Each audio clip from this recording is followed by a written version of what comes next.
आज के इस विश्लेषण में हम एक बहुत ही दिलचस्प और गहरे संस्कृत ग्रंथ सर्व शब्दाभाव चर्चा की बात करने वाले हैं।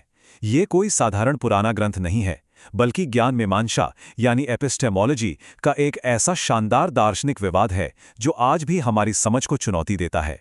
हम अपनी इंद्रियों पर कैसे भरोसा करते हैं और सत्य को कैसे पहचानते हैं, ये सब इस चर्चा का हिस्सा है। तो चलिए बिना किसी देरी के इस बौद्धिक सफर की शुरुआत करते हैं। जरा इस पहेली पर गौर करें। मान लीजिए एक बिल्कुल घुप अंधेरा कमरा है।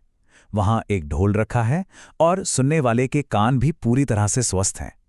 अब अगर वो ढोल नहीं बजता है तो उस मौन को, उस ध्वनि के न होने को तार्किक और वैज्ञानिक रूप से कैसे सिद्ध किया जाएगा? जो चीज हमने देखी ही नहीं या जो आवाज हमने सुनी ही नहीं, उसे हम तर्क की कसौटी पर कैसे साबित कर सकते हैं? सच मानिए, ये सिर्फ कुछ न सुनने की बात नहीं है, बल्कि शून्यता को प्रमाणित करने का एक बहुत ही गहरा दर्शन है। हमारे इस विश्लेषण की रूपरेखा कुछ इस तरह है। हम शुरुआत करेंगे मौन के तर्क से, फिर कुछ जरूरी संस्कृत शब्दावलियों को समझेंगे, उसके बाद उस महान दार्शनिक विवाद पर चर्चा करेंगे, फिर जानेंगे कि आंतरिक इंद्रियों और बाहरी वातावरण का क्या रोल है, संवेदी त्रुटियों का समाधान कैसे होता है, और आखिर में एक अंतिम तार्किक निर्णय पर पहुंचेंगे। तो चलिए सबसे पहले बात करते हैं पहले बिंदु की, मौन का तर्क। देखिए, किसी चीज के होने को साबित करना तो बहुत आसान है क्योंकि वो सामने दिख रही है, लेकिन किसी चीज के न होने को कैसे सिद्ध किया जाए, यहीं पर प्राचीन बौद्ध तार्किकों और संदेहवादी मीमांसकों के बीच एक जबरदस्त बहस छिड़ जाती है। ये एक ऐसा ऐतिहासिक टकराव है जो ज्ञान और प्रत्यक्ष अवलोकन की सीमाओं पर सवाल उठाता है। ये पूरी बहस इसी बात पर टिकी है कि जो चीज वहां है ही नहीं, उसे एक ठोस ज्ञान के रूप में कैसे स्वीकार किया जाए। अब आते हैं हमारे दूसरे हिस्से पर, प्रमुख संस्कृत शब्दावली। आगे बढ़ने से पहले कुछ मूल शब्दों को जान लेना जरूरी है ताकि ये विश्लेषण एक स्पष्ट स्टडी गाइड की तरह काम करे। सबसे पहला और सबसे महत्वपूर्ण शब्द है अनुपलब्धि। ये किसी चीज के अभाव यानी उसके न होने को सिद्ध करने का एक तार्किक तरीका है। इसे ऐसे समझते हैं, मान लीजिए हम मेज पर अपनी कॉफी का कप ढूंढ रहे हैं। जब हम देखते हैं कि वहां कप नहीं है, तो वो खालीपन सिर्फ हमारी अज्ञानता नहीं है, बल्कि वो खालीपन ही इस बात का प्रमाण है कि कप वहां मौजूद नहीं है। बस इसी प्रमाण को अनुपलब्धि कहा जाता है। इसके ठीक विपरीत दूसरा शब्द आता है प्रत्यक्ष। प्रत्यक्ष का सीधा सा मतलब है वो ज्ञान जो हमारी इंद्रियों को सीधे तौर पर महसूस हो रहा है। जब वो कॉफी का कप मेज पर रखा होता है और सीधा आंखों से दिखाई देता है, तो वो प्रत्यक्ष ज्ञान है। दरअसल प्रत्यक्ष और अनुपलब्धि एक ही सिक्के के दो पहलू हैं, एक उपस्थिति को बताता है और दूसरा अनुपस्थिति को। और अब बात करते हैं एक थोड़े जटिल लेकिन बेहद शानदार शब्द की, एक ज्ञान संसर्गी। इसका सीधा सा अर्थ है सहघटित ज्ञान। मतलब जब दो चीजें हमारी जागरूकता में एक ही पल में एक साथ जुड़ जाती हैं। जैसे कि एक सेब को देखते ही हमारा दिमाग एक ही क्षण में उसके गोलाकार और लाल रंग दोनों को ग्रहण कर लेता है। यह सहघटित ज्ञान आगे जाकर हमारी इस बहस में एक बड़ा मोड़ लाने वाला है। अब हम प्रवेश कर रहे हैं अपने तीसरे बिंदु में, महान दार्शनिक विवाद।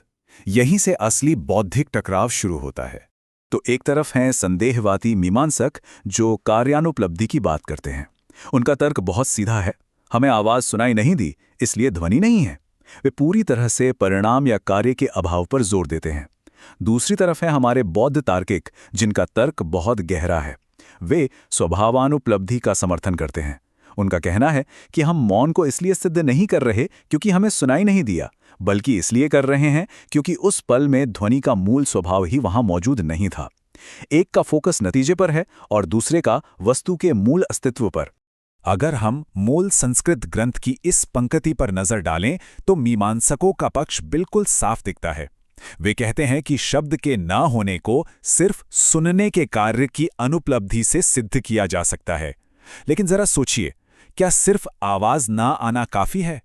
बौद्ध तार्किकों ने इसमें एक बहुत बड़ी खामी पकड़ी। उन्होंने कहा कि भाई, आवाज न आने का मतलब ये नहीं कि ध्वनि है ही नहीं।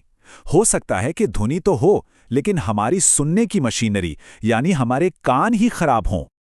और यही बात हमें हमारे चौथे बिंदु पर ले आती है, आंतरिक इंद्रियां बनाम बाहरी वातावरण। आइए इस सिद्धांत को असली दुनिया में उतार कर देखते हैं। देखिए, किसी भी चीज का प्रत्यक्ष ज्ञान दो मुख्य बातों पर निर्भर करता है। पहला है हमारी अपनी आंतरिक संवेदी क्षमता, जिसे संस्कृत में इंद्रिय पाठव कहा गया है।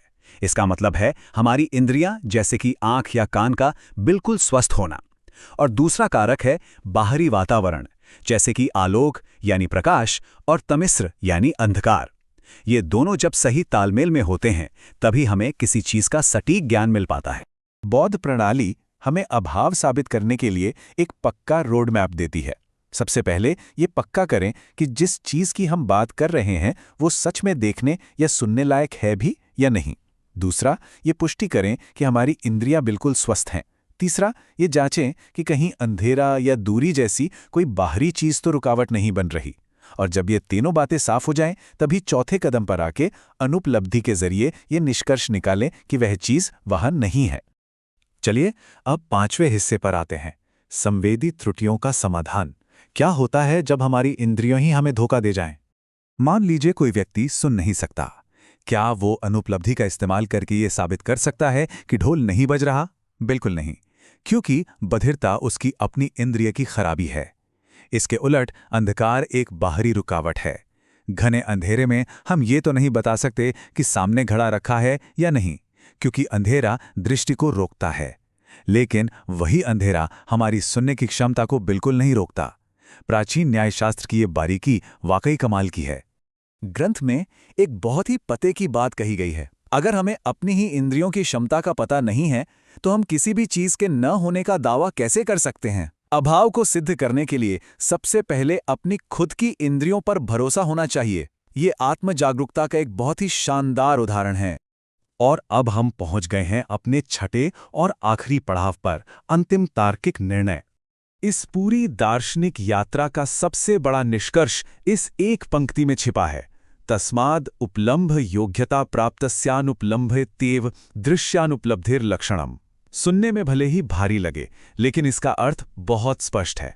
केवल उसी चीज का ना होना साबित किया जा सकता है जिसे सामान्य परिस्थितियों में महसूस किया जा सकता था। अगर कोई चीज है ही अदृश्य, तो उसके न दिखने को हम अनुपलब्धि का प्रमाण नहीं मान सकते। तो नतीजा क्या निकला? इस ऐतिहासिक दार्शनिक बहस में बौद्ध तार्किकों की जीत होती है। वे साबित कर देते हैं कि ध्वनि के अभाव को सिद्ध करने के लिए किसी एक ज्ञान संसर्गी या सहघटित ज्ञान की कोई जरूरत नहीं है। तर्क पूरी तरह से वस्तु के अपने स्वभाव के अभाव पर ही टिका होता है। छात्रों के लिए इस पूरे विश्लेषण का सार इन मुख्य बिंदुओं में है। पहला, अनुपलब्धि वाकई अभाव को साबित करने का एक एकदम सटीक तार्किक प्रमाण है। दूसरा, किसी भी सही ज्ञान के लिए हमारी अपनी इंद्रियों का स्वस्थ होना सबसे जरूरी है। तीसरा, बाहरी परिस्थितियां देखने में तो रुकावट डाल सकती हैं, लेकिन सुनने में नहीं। और आखिर में बौद्ध तर्कशास्त्र हमें ये समझाता है कि केवल परिणाम के न होने पर निर्भर रहने से बेहतर है कि हम उस वस्तु के मूल स्वभाव के न होने यानी स्वभावानुपलब्धि पर भरोसा करें। विश्लेषण के अंत में एक बहुत ही गहरा सवाल छोड़कर जा रहे हैं। जरा सोचिए, अगर किसी चीज के अभाव को सिद्ध करने के लिए भी हमें अपनी इंद्रियों की इतनी तत्परता चाहिए, तो हमारी रोजमर्रा की जिंदगी का कितना बड़ा हिस्सा सिर्फ उन चीजों से तय होता है जो असल में वहां मौजूद ही नहीं हैं। अनसुने शब्द, अनदेखी घटनाएं, सच में क्या नहीं है, ये जानना भी उतना ही जटिल है जितना ये जानना कि क्या है। इसी विचार के साथ आज की चर्चा को यहीं विराम देते हैं।